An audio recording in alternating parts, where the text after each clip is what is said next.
नेपालको ICC world cup league 2 campaign अब सबैभन्दा क्रुसियल फेजमा प्रवेश गरिसकेको छ र यो फेजको सुरुवात हुनेछ नेदरल्यान्ड टुरबाट। यो सिरिज नेपालको लागि अर्को लिग 2 सिरिज मात्र होइन, सायद यो सिरिजले नेपालको 2027 क्रिकेट वर्ल्ड कप क्वालिफिकेसनको डिरेक्सन नै डिसाइड गर्नेवाला छ, किनभने लिग 2 को यो स्टेजमा हरेक पोइन्टको भ्यालु धेरै भइसकेको छ। अब एक्सपेरिमेन्ट गर्ने समय छैन र पोइन्ट लुज गर्ने लग्जरी पनि छैन। यदि नेपालले सिधै ग्लोबल क्वालिफायरमा ठाउँ बनाउने हो भने लिग 2 को टप 4 भित्र फिनिश गर्नै पर्ने अवस्था आइसकेको छ र त्यसको लागि अब हरेक म्याच फाइनल जस्तै महत्त्वपूर्ण हुनेछ। यस्तै क्रुसियल समयमा क्रिकेट एसोसिएसन अफ नेपाल क्यानले नेदरल्यान्ड टुरको लागि अफिसियल स्क्वाड एनाउन्स गरेको छ।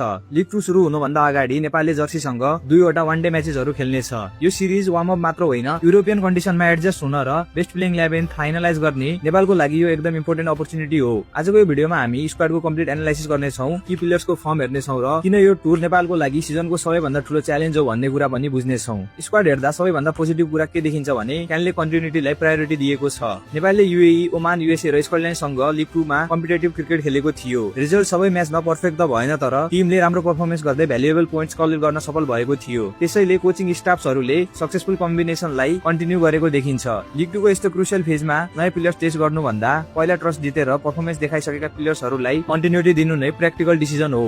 अब स्क्वाडको कुरा गर्नुपर्दा ओपनिङमा फेरि कुशल भुर्तेल र आसिफ शेख नै नेपालको फर्स्ट चोइस प्लेयर हुने सम्भावना छ। सिजनको सुरुवात दुवैजनाको लागि खासै राम्रो भएन, तर कम्ब्याक गरेपछि दुवैजनाले आफ्नो क्लास फेरि देखाए। कुशलले युएसए को विरुद्ध अनबिटन 120 रनको ब्रिलियन्ट इनिङ्स खेलेका थिए भने त्यसपछि एसियन गेम क्वालिफायरमा पनि अट्याकिङ ब्याटिङ कन्टिन्यू गरिरहे। कुशल सेट भयो भने पावर प्लेमा नै गेम नेपालको पक्षमा लान सक्ने क्यापेबिलिटी उनीसँग छ। अर्कोतर्फ आसिफ शेखले पनि कमब्याक गरेपछि उनको कन्सिस्टेन्सी फिर्ता आएको छ। लङ इनिङ्स बिल्ड गर्न सक्ने उनको क्यापेबिलिटी ओडिआई क्रिकेटमा नेपालको लागि एकदम भ्यालुएबल रहनेछ र सबैभन्दा पोजिटिभ कुरा धेरै वर्षदेखि सँगै खेल्दै आएको छ।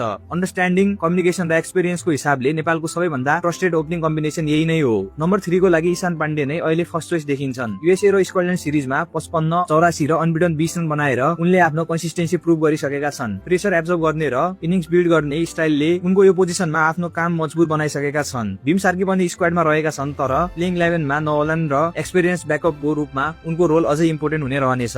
अब कुरा गरौँ नेपालको मिडल अर्डरको। नेपालको बिगेस्ट स्ट्रेन्थ। लिग 2 जस्तो लङ फर्मेट टुर्नामेन्टमा मिडल अर्डर नै म्याचको डिरेक्सन डिसाइड गर्ने डिपार्टमेन्ट हुन सक्छ र नेपालसँग यो पोजिसनमा एक्सपिरियन्स पनि छ, म्याच विनर पनि छन्।